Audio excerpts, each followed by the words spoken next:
I'm going to talk about perceptions of pair programming. So let's get into it. What is pair programming? Pair programming is usually two developers sitting together at one computer while one types code and the other checks the code. So in essence, it is two people sitting together working on the same problem or feature and constantly communicating to keep their understanding in sync. And apart from this short introduction, there's really not much I can tell you about it.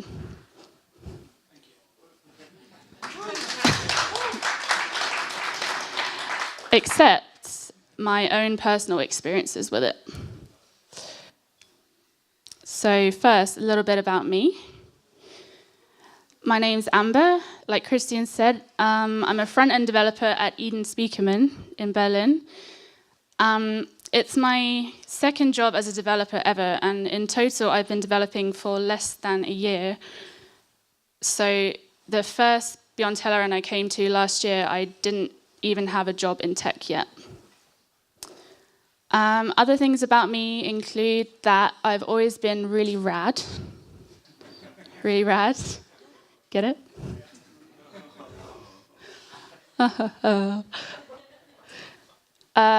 I've lived and worked in 6 different countries, including the Netherlands, where I got a master's in psychology. I really love writing. I really, really love my tech and developer community, and my favorite text editor is VS Code.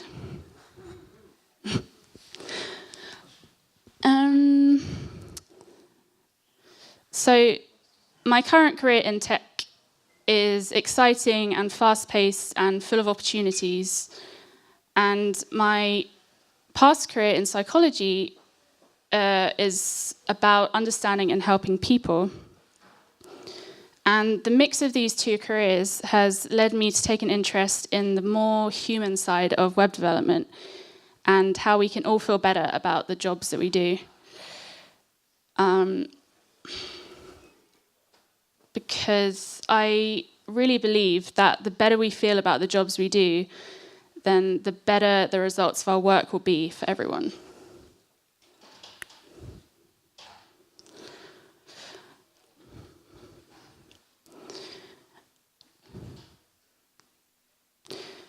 And the reason that I want to talk about pair programming is actually entirely selfish. It's something that makes me feel much, much better about the job that I do. And I want to share with you the reasons why. I don't want to give a list of pros and cons about pair programming. I think giving a list of pros and cons can be a bit impersonal, which might make it hard to connect the benefits with your own experiences. So instead, I'm going to talk to you about my own personal stories and stories that I've heard from other people, and I hope that these can click and resonate with you. I think the hardest things for any new developer, and probably any developer who's just starting a new company, are getting used to the company culture and finding out how best their teammates work together and getting acquainted with the company code bases.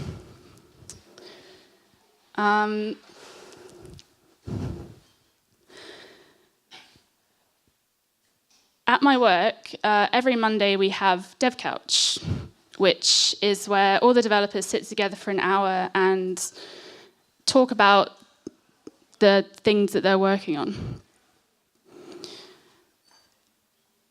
And recently we decided to sort of gather up some topics that we're all interested in and we'd like to take a deeper dive into. And one of the senior developers suggested that we discuss the idea of starting cross-team code reviews.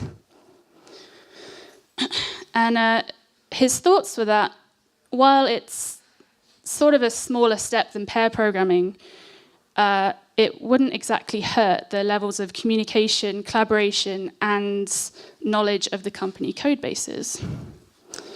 So over the next few weeks, he gently reinforced the idea and kept reminding us that nobody was forcing us to review or pair with each other, and we didn't have to do it all the time.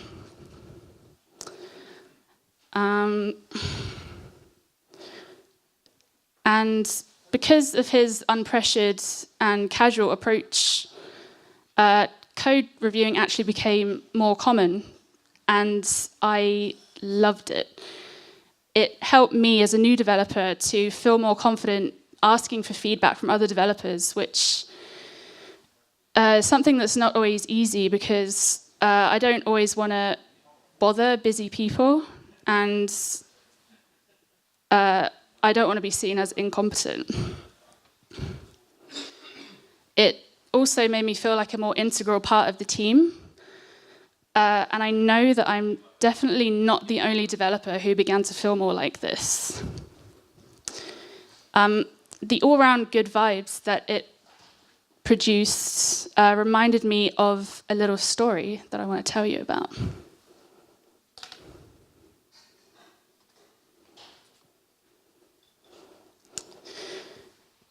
This story is about one interview that I attended in London last year. I sat with a lovely senior developer who told me that we were going to solve a coding challenge together. He must have sensed my nervousness because he began by reassuring me that I wouldn't go through the challenge alone, and the exercise was to get a good idea about how I worked. We chose the Game of Life challenge, which was something that I hadn't heard of before, and we got straight into it. And with what little JavaScript experience I had, we got through a good amount of it in 45 minutes. Afterwards, he had a lot of encouraging things to say to me, and he made me feel comfortable and valued. I did end up taking another job in the end because London is just so expensive. However, I won't ever forget how it took less than an hour to feel valued and worthy as a developer, and during an interview, no less.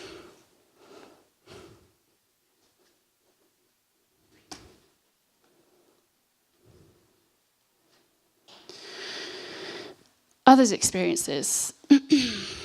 I heard such a variety of things when I talked to other developers about pair programming. Some had always done it, some had never done it, some really don't like it, and some want to do it but feel like they can't for various reasons. And some people only ever felt comfortable pairing with one person through their whole career. So the message that rung loud and clear for me is that pair programming isn't right for everyone, which is fair enough. I think there are lots of factors at play.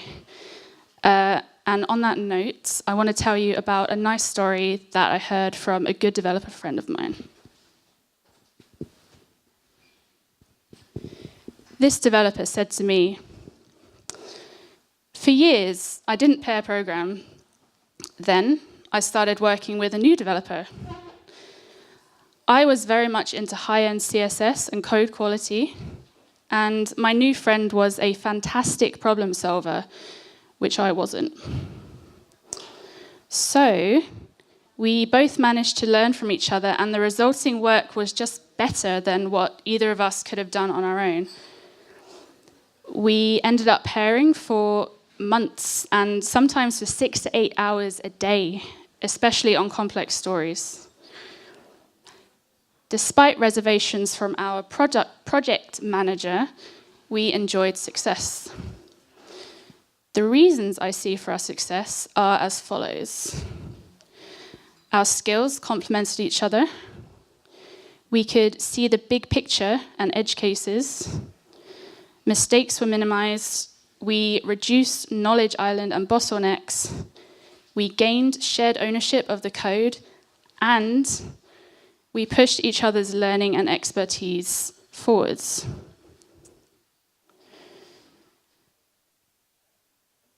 To bring a dose of reality to this warm and fuzzy sounding tale, the developer finished their story by confirming my suspicions that pair programming isn't for everyone. They told me that they know developers who simply prefer working on their own or need space to focus and be in the zone. The fact that everyone has different personalities means pairing with others shouldn't be forced upon anyone. And even if people do pair, there doesn't have to be a set time limit or a set way to do so.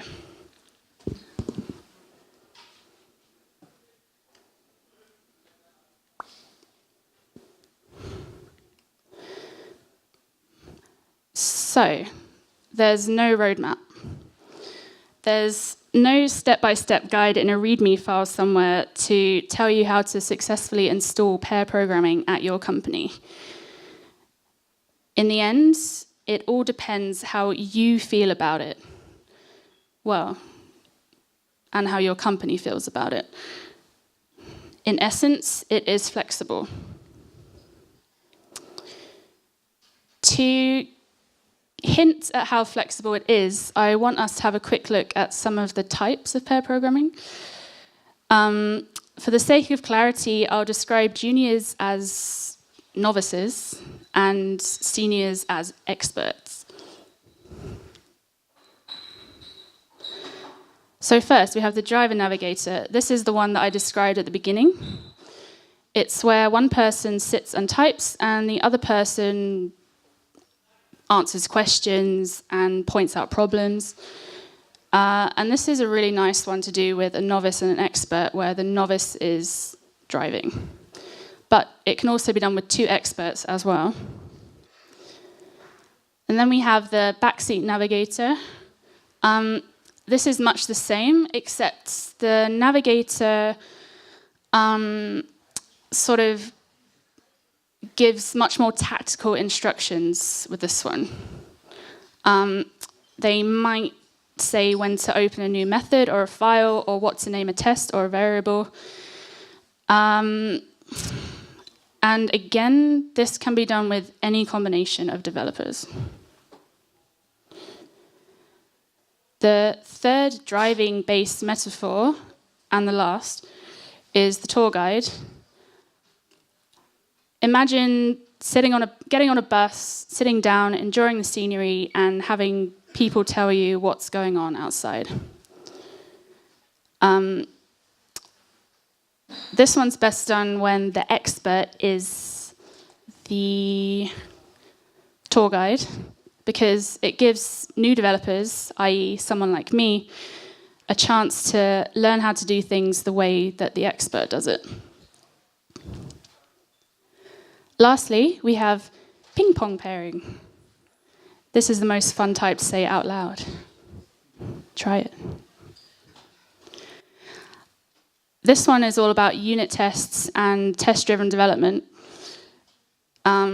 It's where the first person will write a failing test and the second person will fix it. And then the second person writes a failing test and the first person fixes it. So the developers take turns being on the ball, just like a game of ping-pong. This, again, works really well for any combination of developers, whatever level you are, because it really, really keeps you focusing and talking and learning.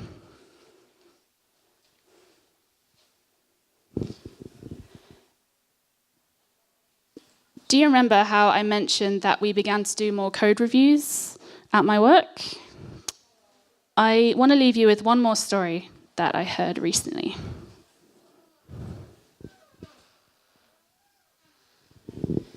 There are two developers I work with, really lovely people. They also began to take part in the cross-team code reviews. And recently they decided to spontaneously pair up on a complex set of tasks. And afterwards, during DevCouch, they told everyone they'd achieved beyond what they'd expected and were really, really happy with how things went. I asked them what type of pairing they'd done, and they said there wasn't a defined type and that they'd both switched roles a lot. They also said that they'd managed to pair for 3 or 4 hours in one afternoon, but couldn't imagine doing more than that because they thought it might be quite exhausting. One developer told me that pairing had been really enjoyable because it had enabled both of them to focus really well on the task and provided much less opportunity to drift off task and do things like refactoring code or checking messages. Conversely, though, the same developer also told me that they usually get the most work done while they're doing home office. So,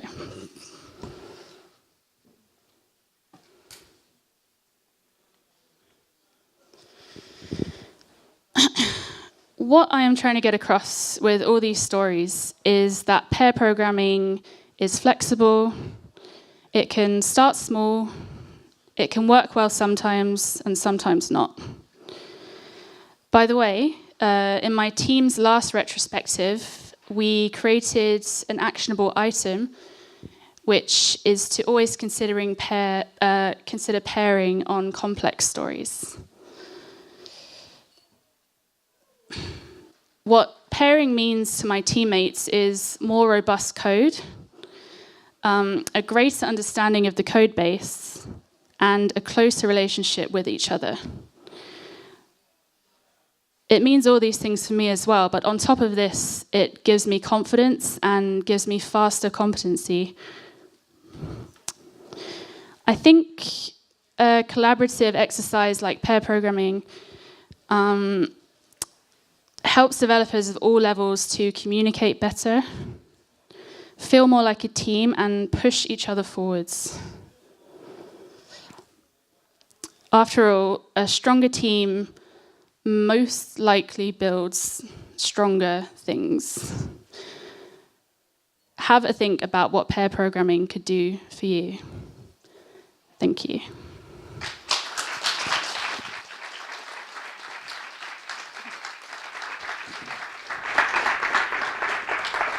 Excellent. Thanks very much, Amber. This was insightful, and you went through it. It's so great. It's not easy being up here. So it's great when somebody does it and pulls through in the right way of doing it with all the stories that they wanted to tell. It's wonderful to see. Are there any questions about what we just heard? Come on. Okay. One question. One question? One question. Come on. Just okay, one. I got one then. Good. Did you see pair programming go horribly wrong in one way? If there is a strength or a power built up between two people? Wow, that's a tough question. No, not personally, actually. Gosh, that would be horrible to see, wouldn't it? Yeah. Yeah. Like they would start fighting or fist fighting or something. Well, not necessarily in the beginning, but later on, maybe, depending on what they do.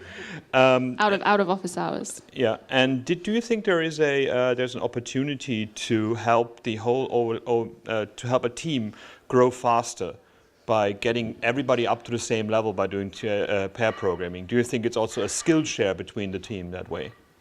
I think it is a skill share. I don't know if you can really hope to bring everyone to exactly the same level. But I think on my team anyway, I can only really speak for myself. We've all learned way faster and we had a lot less shared ownership of the code before. And now we have a lot more of that and we feel a lot less anxious if somebody is sick or on a 2-week holiday or something. So rotation is the key to that, though. So it's always not the same two people doing it, but you actually have to get to know everybody in the team by being paired with different people from different skill sets over time. Yeah. It's interesting you say different skill sets because somebody mentioned to me earlier that you could pair with a developer and a designer or at least have them sit closely together. This is something else in my team, which is really great. I sit next to the designer. He can also code as well. This has helped us build a stronger team as well. So I recommend all designers learn how to code. Well, A little bit. Just a little bit. I think it's more about having respect for the other people's skill set and art, and having insight into what is possible and what is not, and not discarding what they're doing, rather than like, yeah, okay, there's a long discussion, and we're not going to have that because it's a good start with that. Do you think there is an opportunity even to do pair programming when you're not physically next to each other? Is there pair programming possibilities over something like Skype or Google Hangouts or whatever you want to use? Yeah. This was actually a slide that I removed from the types because I thought the types was going on for too long. This other type that I missed out was called distributed pair programming, which is something that wasn't possible 20 or 15 years ago, but I think there's a lot of really great video sharing software now. And I actually did distributed pair programming once, and it worked fine. And it didn't even feel like we were miles apart, because you can see them typing live, and it works great. Well, most editors have collaborative spaces now, and well, like Visual Studio Code just released it. There were things like JSBin, CodePen. It's a great time to actually share knowledge with other people and coding with each other rather than explaining in an email what you tried to code and finding the errors that way. I think one of the things is that distributed programming might feel a bit weird because, I don't know,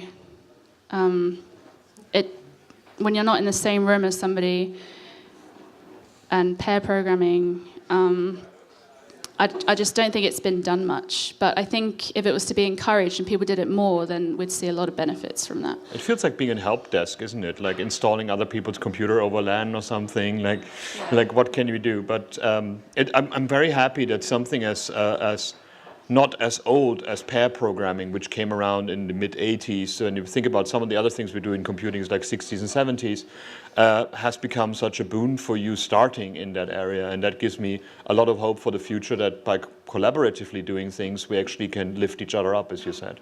Yeah. We can collaborate and lift each other up more than ever before, so that's pretty exciting.